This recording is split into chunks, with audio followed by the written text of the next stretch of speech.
Hey there, welcome to day 59 of our BU 365 day challenge. To do one thing every day that improves us.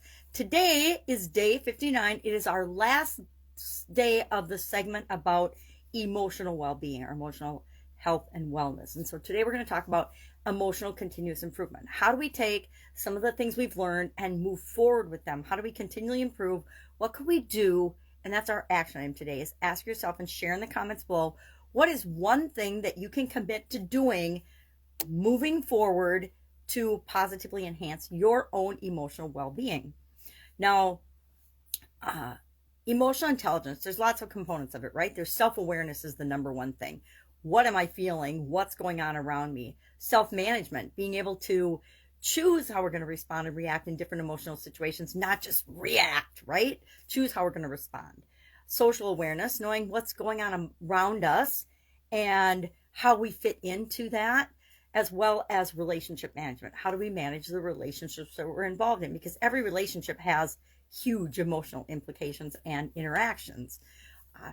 In order to improve our emotional intelligence and feel better about ourselves and interact better and more effectively in our world, there's a 5-step process that they share. And it uncannily matches up with the SOAP framework. Imagine that.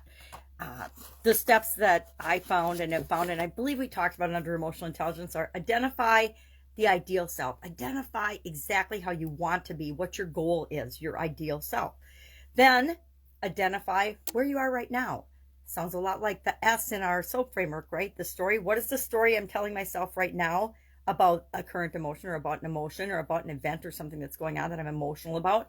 What do I want it to be? What would I, if everything were perfect, how would I want to respond? How would I want to be in this situation? Then develop a learning agenda, or develop and look at different possible ways of dealing with the emotion, dealing with the situation. Come up with different options, right? Because there's always a whole lot of different things we could do, not just the first thing that comes to mind that we instinctively react, the way we instinctively might respond to something, react to something. Reaction and response are different to me. Reaction is what you do automatically without thinking about it. Responding is what you do after you've given it even if it's an instant or a couple seconds of thought, but you've selected a response. Reaction is just something that happens. It's like a chemical reaction. Response is something that you choose to do and have control over it. So it's about the amount of control you have over yourself. So that sounds a lot to me like the O in our SOAP framework. What are the options? What are the possible ways I can deal with this particular emotion or feeling? And then we want to experiment and practice, right? We want to test out different things and figure out what works best for us, and then continue to do the things that work for us and stop doing the things that don't work for us. It's probably almost more important to stop doing the things that aren't working for us, because then the world creates a vacuum, right? If we stop doing things that are bad for us and don't work for us, better things will come and fill that void. It's not like there's ever a void in our lives or in our emotions or in our universe. So if we stop feeling bad all the time, it allows room for good to come into our lives.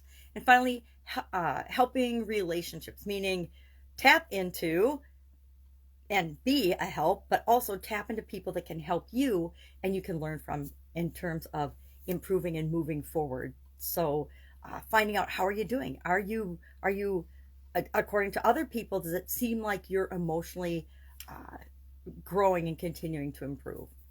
And remember, the only person's opinion that it really matters in all of this is yours, because nobody lives inside you except you. So you have to decide, am I getting better? Is what I'm doing working for me? So I'm doing a couple of things moving forward as we come out of this emotional segment. One is I'm committing to doing my mood journal. So first thing in the morning, every morning when I wake up, I want to notice and be aware of what I wake up feeling, what I wake up, what is the first feeling or emotion I feel when I wake up? Sometimes I'm just exhausted. Sometimes I had a dream and it reminds me of a situation and an emotional thing that happened a long, long time ago. That's what happened this morning, that I had totally forgotten about, but it took me back to an old job I had. And I'm like, oh my God, I totally forgot about that. And so it's an emotion, and it's obviously something in my subconscious that wants to be dealt with and let go. So I personally, my action item moving forward is I'm committing to once a day, sometime during the day, documenting in my mood journal how I'm feeling. And the easiest way for me to do that is commit to make it a part of my morning routine. Is as soon as I wake up, what is the first feeling, on my way to the bathroom, out of bed, what is the first emotion, the first feeling that I feel?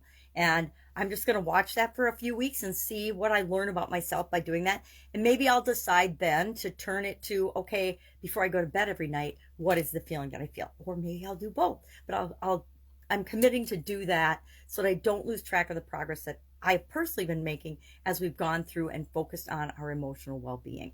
So share in the comments below one thing you will do or incorporate into your life. And maybe it's once a week you'll do your mood journal, or once a week you'll tap into, or maybe every day, sometime during the day, you will consciously notice how you're feeling. Maybe every day at noon. I set alarms for different things during the day, so it'd be really easy for me to pick one of those alarms and say, okay, every day at 11:11, I'm going to notice how I feel. I'm just going to write it down on a little scrap of paper so that I don't forget. And I think it'll be different every day because I don't feel the same way every day at 11:11 or any other time, right? I don't feel the same way every morning when I wake up. I usually feel good and excited and delighted to have woken up, but beyond that, what feeling do I wake up with? Because I think that sets the tone for the entire day, unless I consciously say, well, that's weird, and I just shake it off and I choose how I'm going to feel during the day. I love Mondays. Mondays are awesome. Have an awesome day. Any questions? Hit me up. Remember, we're not leaving emotions forever just because we're not focusing on it for the next segment of the challenge. If you ever have any questions about it, hit me up and ask. Otherwise, I'll be with you tomorrow. Have an amazing day.